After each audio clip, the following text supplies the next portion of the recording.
ಇನ್ನು ಗಲಭೆ ನಡೆದಂತಹ ಜಾಗ ಬಳ್ಳಾರಿಯತ್ತ ಡಿಸಿಎಂ ಡಿಕೆ ಶಿವಕುಮಾರ್ ಪ್ರಯಾಣ ಬೆಳೆಸಿದ್ದಾರೆ. ವಿಶೇಷ ವಿಮಾನದ ಮೂಲಕ ಬಳ್ಳಾರಿ ಪ್ರವಾಸವನ್ನು ಕೈಗೊಂಡಿದ್ದಾರೆ. ಡಿಸಿಎಂ ಡಿಕೆಶಿಗೆ ಸಂಸದ ಇ ತುಕಾರಾಂ ಅವರು ಸಾಥ್ ಕೊಡ್ತಾ ಇದ್ದಾರೆ.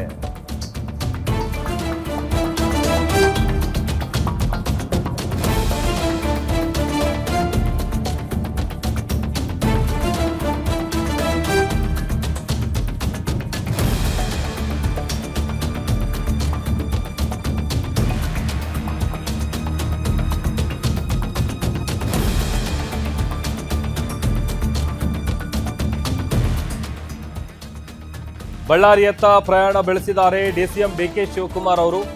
ವಿಶೇಷ ವಿಮಾನದ ಮೂಲಕ ಹೊರಟಿದ್ದಾರೆ ಡಿಕೆ ಶಿವಕುಮಾರ್ ಅವರಿಗೆ.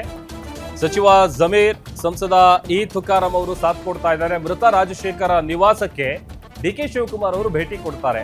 ಗಲಭೆಯಲ್ಲಿ ತಮ್ಮದೇ ಪಕ್ಷದ ಕಾರ್ಯಕರ್ತ ರಾಜಶೇಖರ್ ಮೃತಪಟ್ಟಿದ್ದ. ರಾಜಶೇಖರ್ನ ಅವರ ಮನೆಗೆ ಭೇಟಿ ಕೊಟ್ಟು ಮಾತನಾಡಿದ ನಂತರದಲ್ಲಿ ಜಿಲ್ಲಾ ಮಟ್ಟದ ಅಧಿಕಾರಿಗಳೊಂದಿಗೆ ಸಭೆಯನ್ನ ನಡೆಸುತ್ತಾರೆ ಡಿಸಿಎಂ ಡಿಕೆ ಶಿವಕುಮಾರ್. ಹೇಳಿ ಕೇಳಿ, ಒಂದ್ ಕಡೆ ಬಳ್ಳಾರಿ ಗಲಭೆಯ ಪ್ರಕರಣದ ವಿಚಾರಕ್ಕೆ ಸಂಬಂಧಪಟ್ಟಂತ ತನಿಖೆಯನ್ನ ಪೊಲೀಸರು ಚುರುಕುಗೊಳಿಸಿದ್ದಾರೆ. ಮತ್ತೊಂದು ಕಡೆ ಈಗ ಬಳ್ಳಾರಿಯತ್ತ ಪ್ರವಾಸವನ್ನ ಬೆಳೆಸಿದ್ದಾರೆ ಡಿಸಿಎಂ ಡಿಕೆ ಶಿವಕುಮಾರ್ ಅವರು ವಿಶೇಷ ವಿಮಾನದ ಮೂಲಕ. ಅವರ ಜೊತೆಗೆ ಸಚಿವ ಜಮೀರ್ ಅಹಮದ್ ಖಾನ್, ಸಂಸದ ಇ ತುಕಾರಾಮು, ಮೃತಪಟ್ಟಿರುವಂತಹ ರಾಜಶೇಖರ್ ಅವರ ನಿವಾಸಕ್ಕೆ ಭೇಟಿ ಕೊಟ್ಟು ಅವರ ಕುಟುಂಬಸ್ಥರನ್ನ ಮಾತನಾಡಿಸಿ ಸಾಂತ್ವನ ಹೇಳುವಂತ ಕೆಲಸ ಮಾಡ್ತಾರೆ. ಅದಾದ ನಂತರದಲ್ಲಿ ಜಿಲ್ಲಾ ಮಟ್ಟದ ಅಧಿಕಾರಿಗಳೊಂದಿಗೆ ಸಭೆಯನ್ನು ಕೂಡ ನಡೆಸ್ತಾರೆ ಡಿಸಿಎಂ ಡಿಕೆ ಶಿವಕುಮಾರ್ ಅವರು.